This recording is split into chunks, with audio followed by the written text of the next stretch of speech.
স্বাধীনতার পরে কোনো এমপি মহোদয় কোনো মানে জাতীয় সংসদ সদস্য আমাদের এই গ্রামে পদার্পণ হয় নাই। এই প্রথম আপনি একজন এমপি সাহেব নিজে পায়ে হাইটা এই গ্রামে আসলেন। এই জন্য এই গ্রামবাসীর পক্ষ থেকে এখানে প্রায় 600 খানা 1900 ভোটার, এই 1900 ভোটারের পক্ষ থেকে আপনাকে ধন্যবাদ।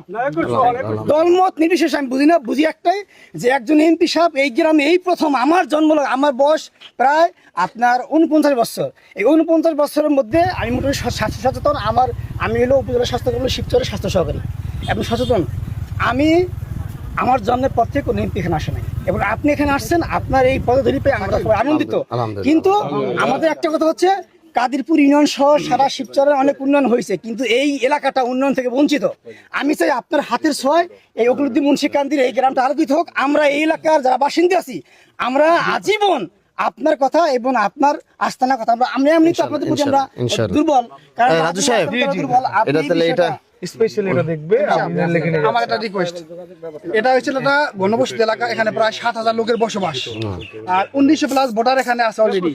আর এই এলাকায় যদিও এটা খুব প্রত্যন্ত অঞ্চল, এখানে বাংলাদেশের মধ্যে একটা নামি দামি একটা বড় মানের ওয়াজ হয়, যেখানে হয়েছিল খালেদ সাইফুল্লাহ, হাসান জামিল সাহেব, আরিফ বিন হাবিব, আনিসুর রহমান সাহেবের মতো মানুষ প্রতি বছর এখানে আসে। এই বছর মামুল হক সাহেবের সাথেও কথা বলছে, আমরা গিয়েছিলাম স্পেশালি। যাওয়ার পরে আপনার কথা বলছে যে আমি যদি ওখানে যাই, আমার তো প্রতিনিধি ওখানে আছে, তোমরা তার সাথেও যোগাযোগ করো।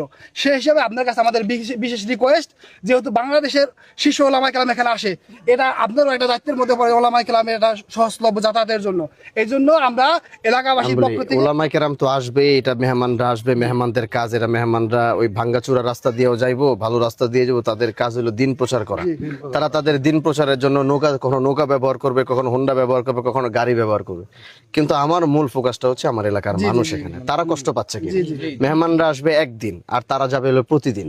তো যারা প্রতিদিন যায় তাদের বিষয়টাই আমার মাথায় বেশি রাখতে হবে। 7000 লোকের বসবাস। এই জন্য আমি বলতেছি যে আমার এলাকার মানুষ যেহেতু কষ্ট পাচ্ছে, এটা আমার দেখার বিষয়, যে এখন এটাকে কিভাবে ভালো করা যায়, এলাকার মানুষকে স্বস্তি পায়, সেটাই আমার দেখার দায়িত্ব। এখানে একটা প্রাথমিক বিদ্যালয়, একটা মাদ্রাসা আছে, এখানকার ছেলেমেয়েরা বিভিন্ন স্কুলে লেখাপড়া করে।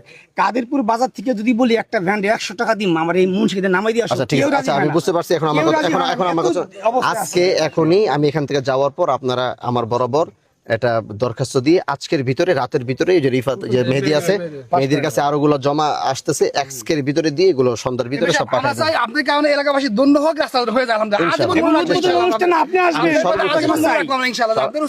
আমি একটা কথা ক্লিয়ার করি, আমাদের টাকা আমেরিকা যাইবো না, কানাডা যাইবো না, অস্ট্রেলিয়া যাইবো না, কোথাও যাইবো না। আমাদের জনগণের টাকা জনগণের কাছে থাকবে। তো আমরা চেষ্টা করব, আমরা যতদিন আল্লাহ আমাদেরকে রাখে, এই অঞ্চলের যত মানুষের দুঃখে কষ্ট আমরা যেন এইভাবে সরাসরি আইসা নিজের চোখে দেখা এবং কাজটা যেন নিজের চোখে তদারকি করতে পারে, এরকম তৌফিক এবং সুস্থতা যেন আল্লাহ আমাদেরকে দেয়। দোয়া করবেন। আজ পর্যন্ত কোন এমপি সাহেব গ্রাম আসছে? কেউ আসছে? উনি আজকে আমাদের এই যে মামলা সংসদে আসছে, আমরা সবাই ইনশাআল্লাহ চেষ্টা করব। এটা যে জমির মালিক উনি মসজিদের নামে ওই জমিটা অক্ষ করে দিছে। তো আমাদের একটা ফান্ড থেকে আমরা একটা মসজিদ পেয়েছিলাম।